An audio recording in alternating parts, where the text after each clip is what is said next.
یہ داستان ہے شہزادہ حاتم اور اس کے اس سفر کی جہاں عقل تلوار سے تیز اور ہمت پہاڑ سے بلند تھی۔ بہت پرانے وقتوں کی بات ہے۔ مشرق کی وادیوں میں ایک ریاست تھی، آفتاب گڑھ۔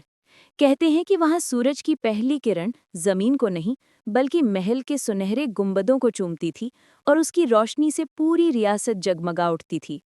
وہاں کی شہزادی مہر کے حسن کا چرچا صرف انسانوں میں ہی نہیں بلکہ جناتوں کی محفلوں اور پریوں کے دیس میں بھی تھا۔ جب وہ ہنستی تو لگتا جیسے سوکھے باغوں میں پھول کھل اٹھے ہوں، اور جب وہ چلتی تو ہوا بھی ادب سے راستہ دیتی۔ پر بچوں، جہاں روشنی ہوتی ہے وہاں اندھیرے کی نظر ضرور پڑتی ہے۔ شمال کے کالے پہاڑوں کے پیچھے قلعہ ظلمات تھا، جہاں جادوگر سمراٹ ضحاک حکومت کرتا تھا۔ ضحاک وہ جادوگر تھا جس کا نام لینے سے بھی پرندے اڑنا بھول جاتے تھے۔ ایک دن ضحاک میں آفتاب گڑھ پر حملہ نہیں کیا بلکہ اس سے بھی زیادہ خوفناک کام کیا۔ اس نے ایک ایسا کالا جادو کیا جو ہواؤں کے ساتھ سفر کرتا ہوا شہزادی مہر کے دل میں اتر گیا۔ شہزادی ایک گہری نیند سو گئی۔ یہ عام نیند نہیں تھی بلکہ ایک پتھر کی نیند تھی۔ اس کی آنکھیں کھلی تھیں مگر ان میں کوئی چمک نہ تھی۔ اس کا جسم زندہ تھا مگر اس کی روح دھیرے دھیرے ایک شیشے کے بے جان مجسمے میں بدل رہی تھی۔ بڑے بڑے حکیم آئے، کئی ویدوں نے جڑی بوٹیاں دیں، مگر کوئی بھی شہزادی کو اس پتھر کی نیند سے جگا نہ سکا۔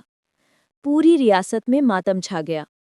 تب ایک بزرگ جو ستاروں کی چال پڑھنا جانتے تھے، انہوں نے بتایا کہ اس جادو کا توڑ صرف جادوگر ضحاک کے 3 سوالوں کے جواب میں ہے۔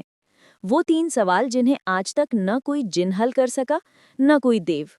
یہ سنتے ہی ایک نوجوان شہزادہ جس کا نام حاتم تھا اور جس کا دل نیکی سے روشن تھا، آگے بڑھا۔ اس نے قسم کھائی کہ وہ ان تینوں سوالوں کے جواب لے کر ہی لوٹے گا، چاہے اس کے لیے اسے 7 آسمان اور زمین کی تہوں میں کیوں نہ جانا پڑے۔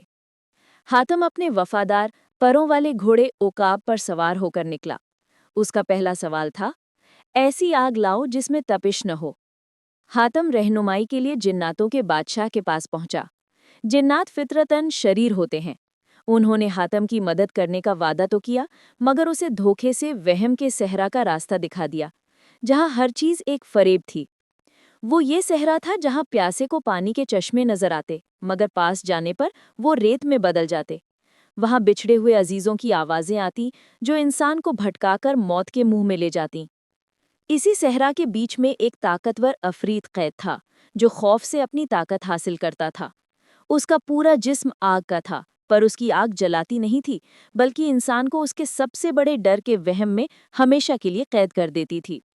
عفریت نے حاتم پر حملہ کیا اور حاتم نے خود کو ایک ایسے وہم میں پایا جہاں شہزادی مہر کا شیشے کا مجسمہ اس کے سامنے ٹکڑے ٹکڑے ہو گیا تھا۔ اس کا دل ٹوٹ گیا مگر اس نے ہمت نہیں ہاری۔ اس نے آنکھیں بند کی اور چیخ کر کہا، یہ میرا ڈر ہے، میری حقیقت نہیں۔ اس کی ہمت اور سچائی کی طاقت دیکھ کر عفریت کا جادو ٹوٹ گیا۔ عفریت ہزاروں سال سے اس وہم کے صحرا میں قید تھا اور ایک ایسے ہی نڈر دل کا انتظار کر رہا تھا جو خوف سے نہ ڈرے۔ اس نے خوش ہو کر اپنی روح کا ایک حصہ جو آتش سرد کا شعلہ تھا حاتم کو انعام میں دے دیا۔ جیسے ہی حاتم نے وہ آگ لی، غار لرزنے لگی اور عفریت آزاد ہو گیا۔ حاتم اپنے گھوڑے عقاب پر سوار ہو کر گرتی ہوئی چٹانوں سے بال بال بچ کر نکلا۔ دوسرا سوال تھا، وہ آئینہ لاؤ جو صرف سچ دکھائے۔ حاتم گنبائے سرا پہنچا، ایک ایسا کلا جو ہزاروں جادوئی آئینوں سے بنا تھا اور آسمان میں معلق تھا۔ جیسے ہی حاتم اندر داخل ہوا، ہر آئینہ اسے اس کی زندگی کا ایک ایسا سچ دکھانے لگا جو اس کی روح کو زخمی کر دے۔ ایک آئینے میں اس کے والد اسے اپنی سلطنت کے لیے ناکافی کہہ رہے تھے، دوسرے میں اس کے دوست اس کا مذاق اڑا رہے تھے۔ ایک آئینے نے تو یہ بھی دکھایا کہ شہزادی مہر دراصل ایک دوسرے شہزادے سے محبت کرتی ہے۔ یہ وہ سچ نہیں تھے جو ہوئے تھے، بلکہ وہ سچ تھے جن سے حاتم کا دل ڈرتا تھا۔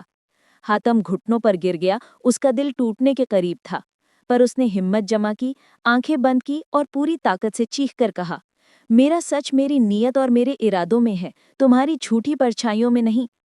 اس کی آواز کی سچائی میں اتنی طاقت تھی کہ وہ ہزاروں آئینے ایک ساتھ ٹوٹ کر شیشے کی بارش کی طرح برس پڑے۔ ان سب کے بیچ صرف ایک چھوٹا سا شفاف ٹکڑا بچا رہا جس سے ایک پاکیزہ روشنی پھوٹ رہی تھی۔ یہی آئینہ حق تھا۔ تیسرا اور سب سے مشکل سوال تھا، ایسی پری کا آنسو لاؤ جس نے کبھی غم نہ دیکھا ہو۔